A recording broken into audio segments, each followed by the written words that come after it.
السلام علیکم viewers, novel 8 second last episode. ہم تو بہت خوش ہیں، ہمیں ابراہیم سے بہتر لڑکا نہیں مل سکتا ہماری کشف کے لیے۔ کشف کے والد نے خوش دلی سے جواب دیا۔ ابراہیم اپنی عادت کے خلاف کافی سلیقے اور سکون سے بیٹھا تھا، نہ اکڑ دکھا رہا تھا جو ہر وقت کشف کو دکھاتا تھا، نہ ہی کوئی معنی خیز بات کر رہا تھا، بلکہ خاموشی سے بیٹھا ہوا تھا، جبکہ اس کی نظریں بری طرح سے کشف کو ڈھونڈ رہی تھیں جو ابھی تک گھر نہیں پہنچی تھی۔ اس وقت جتنا سکون دہ وہ لگ رہا تھا، اندر سے اتنی آگ بڑھ رہی تھی۔ اس کا دل کر رہا تھا کہ کشف کی جاب کو آگ لگا دے اور اسے گھر بٹھا دے۔ کتنے پیار سے کہا تھا کہ وہ اپنے والدین کو بھیجے گا رشتہ کے لیے، اور اسے علم بھی ہو گیا تھا کہ وہ اپنے والدین کے ساتھ گھر آ گیا ہے، تو اس کا کام بنتا تھا کہ گھر پہنچتی اور تیار ہو کر ان کے لیے سجتی۔ لیکن نہیں، اسے ابراہیم سے زیادہ کام ضروری تھا اس وقت۔ یہ بات ابراہیم کو ہضم کرنی مشکل ہو رہی تھی۔ تو اس جرم میں نکاح کے ساتھ رخصتی بھی چاہتا ہوں، کیونکہ ذوالقرنین کو کچھ دن کا ریلیف ملا ہے، پھر سے اسے جانا پڑے گا۔ تو اس سے پہلے میں اس کی موجودگی میں ابراہیم کی شادی کرنا چاہتا ہوں۔ وحید اسکندر نے بہت تحمل سے سنجیدگی سے ساری بات کی تھی۔ ہمیں کوئی مسئلہ نہیں، بلکہ یہ تو بہت خوشی کی بات ہے، کشف کے والد نے خوش دلی سے کہا۔ تو پھر بات پکی سمجھیں، وحید اسکندر نے مسکرا کر کہا۔ بالکل بالکل، جاؤ سائمہ مٹھائی لاؤ۔ تبھی انہوں نے مسکراتی اپنی بیوی کو کہا تو وہ بھی مسکراتی اپنی جگہ سے اٹھی۔ ابراہیم کا چہرہ ضبط سے سرخ ہو رہا تھا۔ سب کی نظر میں سکون دہ حالت میں نظر آتا ابراہیم اس وقت اندر سے کتنی تپش سے بڑھا ہوا تھا، کوئی نہیں جانتا تھا۔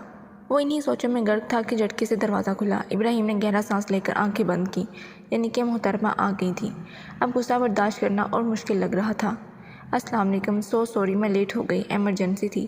وہ ڈرائنگ روم میں آتی پھولی سانسوں کے درمیان بولی۔ ہراساں نگاہیں تو ابراہیم پر بٹک بٹک کر جا رہی تھیں، جو سنجیدہ چہرہ لیے سامنے LCD کو گھور رہا تھا، جیسے وہ آیا ہی اسی کام کے لیے ہو۔ لیکن یہ کشف جانتی تھی کہ اس وقت ابراہیم کس حالت میں تھا۔ اس کا خوف سے جسم سنسنا اٹھا۔ اٹس اوکے بچے، آپ آؤ یہاں، وحید اسکندر نے پیار سے کہا۔ کشف نروس سی ہوتی اس کے پاس آئی اور سر پر پیار لیا۔ ڈاکٹر اور آفیسرز کے لیے ہمیشہ ان کا پیشہ اہم ہونا چاہیے، پھر فیملی، انہوں نے اس کے سر پر ہاتھ پھیرتے ہوئے کہا۔ کشف نے چور نگاہوں سے اسے دیکھا جو اب بھی لاپرواہ بنا بیٹھا تھا۔ ایکسکیوز می، چینج کر لوں، پھر آتی ہوں، کشف نے ہچکچاتے ہوئے پوچھا۔ ہاں بیٹا شیور، وحید اسکندر نے نرمی سے کہا تو کشف ایسے تیزی سے کمرے سے نکلی جیسے کوئی ٹرین ہاتھ سے چھوٹ رہی ہو۔ ایکسکیوز می ڈیڈ، میں آتا ہوں 10 منٹ تک، امپورٹنٹ کال۔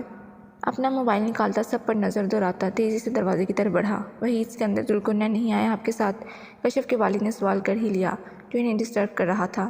اسے اس وقت اپنی پلٹون کے کسی میجر سے ملنا تھا، اس کا جانا ضروری تھا، تو میں نے روکا نہیں۔ وحید اسکندر نے ان کو ریلیکس کیا۔ اچھا صحیح، وہ بھی ان کے جواب سے مطمئن ہو گئے تھے۔ یا اللہ، اف، میں لیٹ ہو گئی، ابراہیم مجھے کچا کھا جائے گا۔ وہ دروازہ کھول کر اندر آتی پریشانی سے اونچی آواز سے بولی۔ قدم اس کے ڈریسنگ روم کی طرف تھے۔ میرا بھی یہی دل کر رہا ہے کہ تمہیں میں کچا چبا جاؤں۔ تبھی کمرے میں رعبدار آواز گونجی۔ وٹ؟ وہ ابراہیم کی آواز سن کر پریشانی سے جھٹکے سے گھومی اور اسے اپنے کمرے میں دیکھ کر جیسے بے ہوش ہونا باقی رہ گیا تھا۔ وہ اس کے بیڈ پر بیٹھا ہوا تھا اور چہرے پر بلا کی سنجیدگی تھی۔ میرے کمرے میں پہلے کیسے آ سکتے ہو؟ وہ حیرانگی سے چند قدم اس کی طرف لیتی بولی۔ ابراہیم جھٹکے سے بیڈ سے اٹھا کہ کشف ڈر کر ایک قدم پیچھے ہوئی۔ وہ اب ایک ایک قدم اس کی طرف لینے لگ گیا تھا اور کشف حلق تر کرتی پیچھے قدم لے رہی تھی۔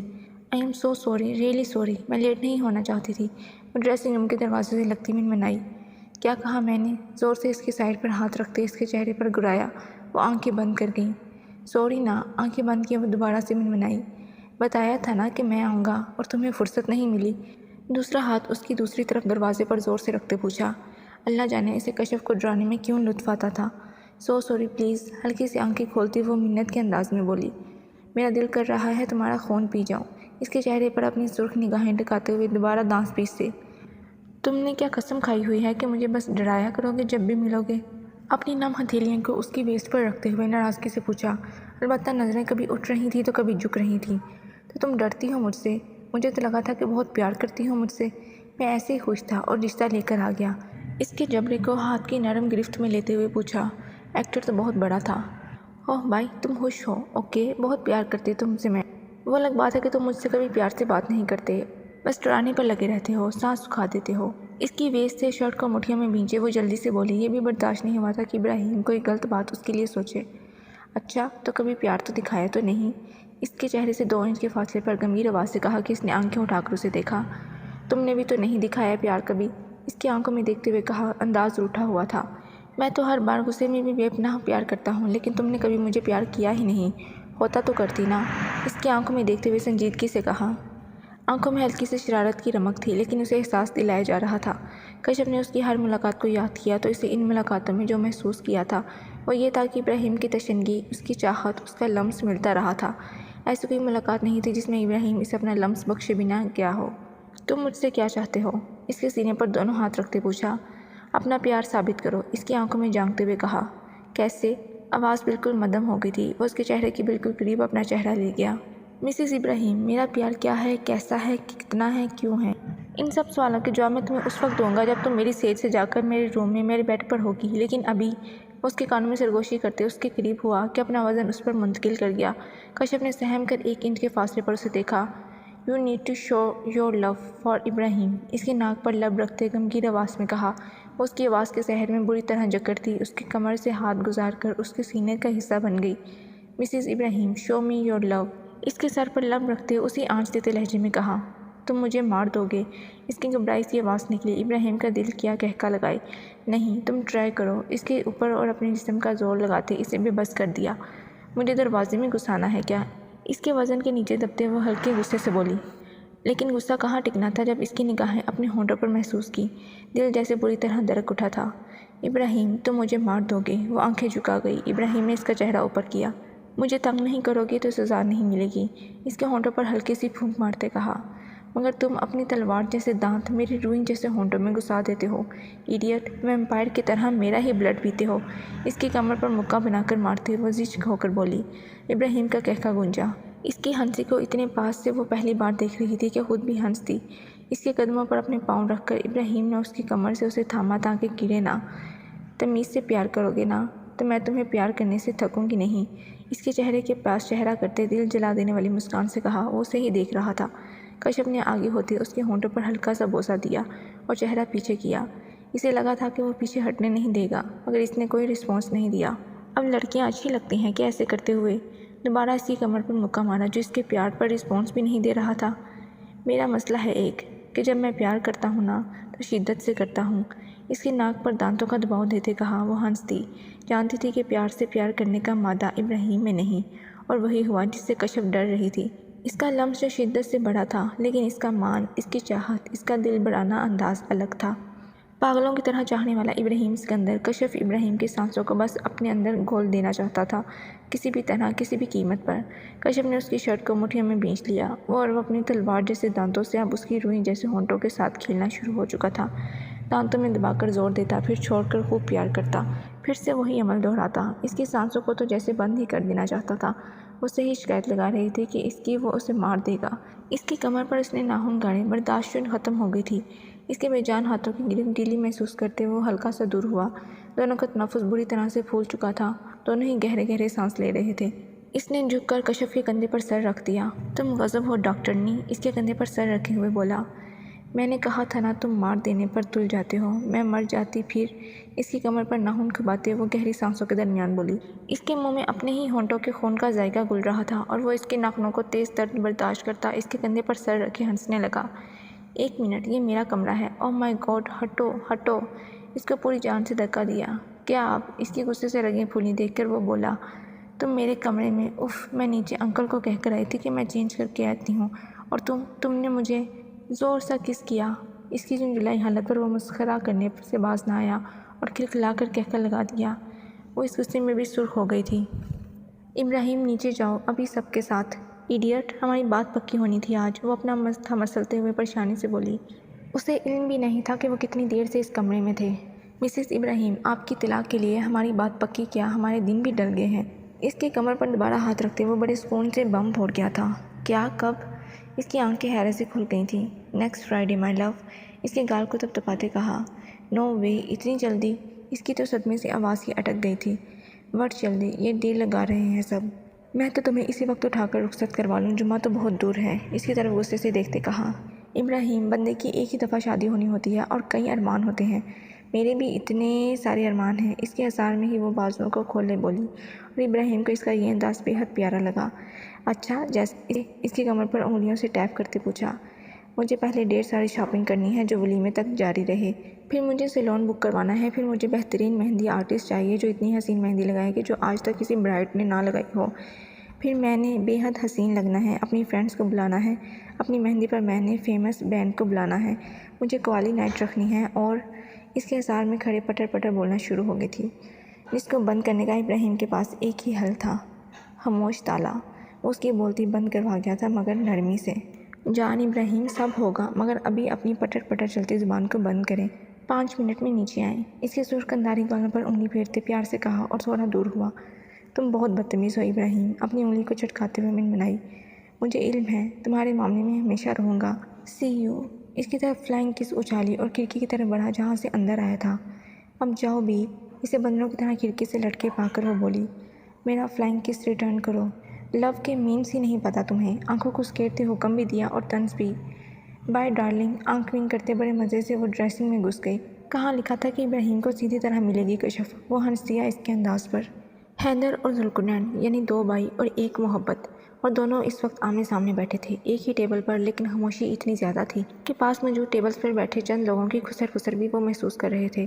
حیدر کی نظر ذوالقرنین پر تھی، جبکہ ذوالقرنین ساکت ویران نظروں سے گردن ترچھی کیے کسی جگہ پر دیکھ رہا تھا۔ حیدر کو سچ میں ذوالقرنین میں اپنی پرچھائی نظر آئی۔ اس کا دیکھنا، اس کا اگنور کرنا، اس کا بیٹھنا، اس کے بال، اس کا چہرہ، اس کا قد و قامت، سب تو حیدر جیسا تھا۔ کوئی بھی اگر دیکھتا تو پہلی نظر میں جڑواں ہونے کا گمان کرتا، لیکن وہ جڑواں نہیں تھے، لیکن وہ جدا بھی نہیں تھے۔ کیسے ہو؟ حیدر نے اسے خاموشی کو توڑا۔ یہ سوال یہاں آپ کے لیے مناسب نہیں ہے، اور میرے لیے تو بالکل بھی نہیں، بنا حیدر کو دیکھے سنجیدگی سے جواب دیا۔ حیدر کو برا نہ لگا۔ مانا کہ تم مجھ سے ہر چیز چرا گئے، لیکن یار تم تو محبت بھی ایک ہی رکھ گئے۔ حیدر نے ہلکی سی ہنسی سے اسے دیکھا۔ ذوالقرنین نے سنجیدہ چہرہ اس کی طرف کیا۔ حیدر کو اس کی آنکھیں بے حد مرجھائیں اور ویران لگیں۔ یہ ان آنکھوں جیسی روشن نہیں تھی جو اس نے کبھی میڈل سیریمنی اور اس دن ہسپتال میں دیکھی تھیں۔ یہ تو ذوالقرنین کی آنکھیں نہیں تھیں۔ کیا یہ میری غلطی ہے؟ اس کا لہجہ تکلیف دہ تھا۔ تو کیا اس میں اپنی غلطی سمجھوں کہ میں اور زینیہ بڑوں کے کسی بھی فیصلے سے انجان ایک رشتے میں بندھے؟ حیدر بھی اس کی طرح سپاٹ انداز میں بولا۔ کتنی آسانی سے کہہ دیا آپ نے۔ ذوالقرنین کی آنکھوں کے کونے بھیگ گئے۔ اس نے فوراً رخ پھیر لیا۔ سوچ پہ کیسے لوں یہ سب جو میں اپنے ساتھ سوچ چکا ہوں؟ جب سے چہرہ حیدر کی طرف کرتا وہ ٹیبل سے زور سے ہاتھ مارتا بولا۔ حیدر پرسکون تھا۔ بچپن سے مجھے بتایا گیا کہ زینیہ ہی تمہاری ہے، اس سے شادی ہوگی، اور جب میری محبت اتنی بڑھ گئی کہ سانس بھی اس کے بغیر لینا دشوار ہے، تو اب مجھ سے سب سانسیں چھیننے پر آ گئے ہیں۔ وہ ضبط کر رہا تھا، لیکن اس کی آنکھوں میں پانی تیر آیا تھا۔ وہ اب بول رہا تھا، اس دن کے بعد سے اس احمر کو میں نے دیکھنے کے چلنے کے قابل نہیں چھوڑا کہ اس نے زینیہ کو تکلیف پہنچائی تھی۔ میری بھی سانس رک گئی تھی جب زینیہ کو میں نے بے ہوش ہوتے دیکھا تھا۔ آپ نہیں تھے وہاں، میں تھا وہاں، اس کے پاس، میں نے بچایا تھا۔ وہ درد اور غصہ برداشت کرتا چیخنے کے انداز میں بولا۔ حیدر نے گہرا سانس لیا۔ کچھ باتیں کلیئر کر لو نین۔ ایک تو یہ کہ میں حیدر ہوں، میرا نام ہی فقط زینیہ کے لیے تقویت ہے، تو سوچو میرا پورا وجود کیا اہمیت رکھتا ہوگا اس کے لیے۔ ٹیبل پر دونوں ہاتھ رکھتا تحمل انداز سے بولا۔ ذوالقرنین نے سر جھٹکا۔ یہ سب نہیں سننے آیا تھا وہ۔ میرے نکاح میں آنے سے پہلے بھی اس نے کسی لڑکی کی طرف نہیں دیکھا، یہاں تک کہ مجھے علم بھی نہیں تھا کہ وہ مجھے پسند کرتی ہے۔ نین، اگر تمہارے لیے وہ بنی ہوتی تو میرے نکاح میں ہونے یا نہ ہونے سے فرق نہ پڑتا، وہ تمہیں مل جاتی۔ وہ ایک بڑے بھائی کی طرح بول رہا تھا، وہ جیسے ذوالقرنین کے اندر کی حالت سمجھ رہا تھا۔ میں اگر وہاں ہوتا تو اس احمر کے پاس اتنی بھی ہمت نہیں ہونی تھی کہ وہ ایک غلط آنکھ اٹھا کر بھی زینیہ کو دیکھ کے لے۔ تکلیف پہنچانا تو دور کی بات ہے، اس احمر کی تصور پر اس کا جبڑا بھینچ گیا تھا۔ ذوالقرنین نے اسے دیکھا۔ تم سے میں یہ ڈسکس کرنے نہیں آیا کہ تم کیا کر سکتے ہو اور میں کیا کر سکتا ہوں، میں تمہیں یہ بتانے آیا ہوں کہ تم کون ہو اور میں کون ہوں۔ وہی تحمل انداز تھا اس کا کہ ذوالقرنین خود کو ریلیکس کرے۔ تم ذوالقرنین ہو جسے زینیہ کبھی اس آنکھ سے نہیں دیکھے گی جس آنکھ سے وہ حیدر کو دیکھتی ہے۔ میں نہ بھی رہا تو وہ اتنی وفادار ہے کہ میرے نام پر اپنی زندگی گزار دے گی، اور تم اس امید پر ہو کہ میری زندگی میں ہی کہ وہ مجھ سے چھوڑ کر تم تک آئے۔ اب حیدر نے اصل پوائنٹ اس کے سامنے رکھا تھا جو ذوالقرنین کے دماغ میں چل رہا تھا۔ ذوالقرنین نے رخ پھیر لیا۔ وہ نہیں جانتا تھا کہ حیدر اس کا دماغ پڑھ لے گا۔ تم چاہتے ہو کہ میں اسے چھوڑ دوں اور وہ تمہارے پاس آ جائے، کیونکہ اصولاً تم نے اب تک اس کا انتظار کیا اور اس سے محبت کی۔ حیدر نے سوال داغا۔ ایک اور پوائنٹ وہ اس کے دماغ کے سامنے رکھ چکا تھا۔ اس نے کمزور سی حامی بھری۔ یہ غلطی ہے تمہاری۔ اول تو وہ مجھے ایسا کرنے نہیں دے گی، کیونکہ جب سے وہ واپس آئی ہے رو رو کر اس نے میری سانس تنگ کی ہوئی ہے کہ کہیں میں اپنے بھائی کی محبت میں اسے چھوڑ نہ دوں۔ حالانکہ اسے نہ بڑوں کی فکر ہے نہ تمہاری، اسے یاد آتی ہے۔ حیدر نے کندھے اچکائے، اسے ایک حقیقت دکھائی۔ ذوالقرنین کا دل مزید دکھا، یعنی وہ بھی اس سے دور ہی رہنا چاہتی تھی۔ میں اسے اگر چھوڑ بھی دوں تمہارے خاطر نین، تو پتہ کیا ہوگا؟ ذوالقرنین نے سوالیہ نظروں سے اسے دیکھا۔ وہ بھاگ جائے گی بہت دور، جہاں اس پر اپنے بڑوں کا میرا تمہارا سایہ بھی نہ پڑے۔ اپنی محبت میں باغی ہے وہ۔ سکون سے کرسی پر ٹیک لگاتے وہ ہنس دیا۔ وہ کیسے بتا دے کہ زینیہ کیا ہے؟ مجھے آپ صاف کیوں نہیں کہہ دیتے کہ تم پلٹ جاؤ؟ ذوالقرنین نے جل کر جواب دیا۔ تو اب تک تمہیں کیا لگتا ہے کہ میں باشن کس بات کا دے رہا ہوں؟ اب حیدر کو بھی غصہ آ گیا تھا۔ حیدر بھائی میرے لیے بے حد مشکل ہے، ذوالقرنین نے ہارتے ہوئے جواب دیا۔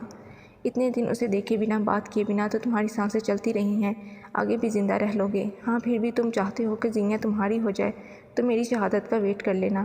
آخر کو میجر ہوں، بڑی جوانی میں بھی شہادت مل سکتی ہے، وہ بھی بڑی جوانی میں بیوہ ہو جائے گی، پھر تم ٹرائی کر لینا۔ حیدر اسے سکون سے شہادت کا پیغام دیتا بے سکون کر گیا تھا۔ اللہ نہ کرے آپ کا ساتھ سلامت رہے ہمارے ساتھ، اور میں کیسے، آپ سوچ بھی کیسے سکتے ہیں کہ میں ایسا سوچوں گا؟ وہ ہتھے سے اکھڑ کر اپنی جگہ سے کھڑا ہوا۔ حیدر مسکرایا، اس کی مسکراہٹ حسین تھی، یہ تو نین کو بھی یقین ہوا تھا۔ ابھی تو آپ سے ملاقات ہوئی ہے اور آپ شہادت کی بات کر رہے ہیں، مانا کہ ہم نڈر ہوتے ہیں ایسی باتوں کے لیے، ہم ہر وقت شہادت کے لیے تیار رہتے ہیں، لیکن آپ کیسے میری خواہش کی خاطر ایسا بول سکتے ہیں؟ ذوالقرنین کا دل پھٹنے کو آ گیا تھا۔ اپنے باپ کے بعد اس کا آئیڈیل آرمی فیلڈ میں حیدر ہی تو تھا۔ وہ الگ بات تھی کہ وہ ملتے نہیں تھے یا مل نہیں پاتے تھے۔ حیدر کھڑا ہوا اور اس کے پاس آیا۔ ہم دونوں جس راستے پر کھڑے ہیں، ہمارے بڑوں نے وہ راستہ دکھایا، غلطی ہماری نہیں، لیکن جذبات میں آ کر اگر غلطی کر دی تو شاید سب تباہ ہو جائے۔